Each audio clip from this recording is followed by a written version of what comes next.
తిరుమలలో రికార్డుల మీద రికార్డు. హుండీ ఆదాయం భక్తుల దర్శనాల్లోనే కాదు, లడ్డూ విక్రయాల్లో కూడా రికార్డులు నమోదవుతున్నాయి. 2025లో ఏకంగా 13.5 కోట్ల లడ్డూలు విక్రయించినట్లుగా టీటీడీ ప్రకటించింది.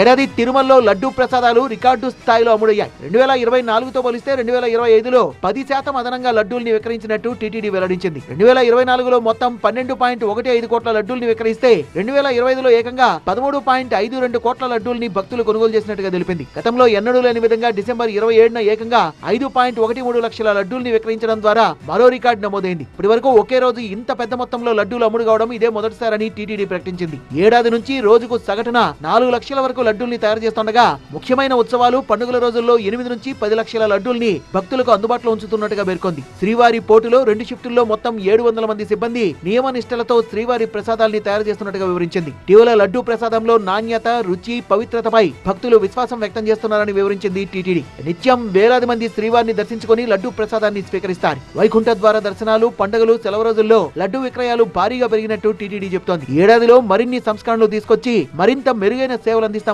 స్పష్టం చేసింది.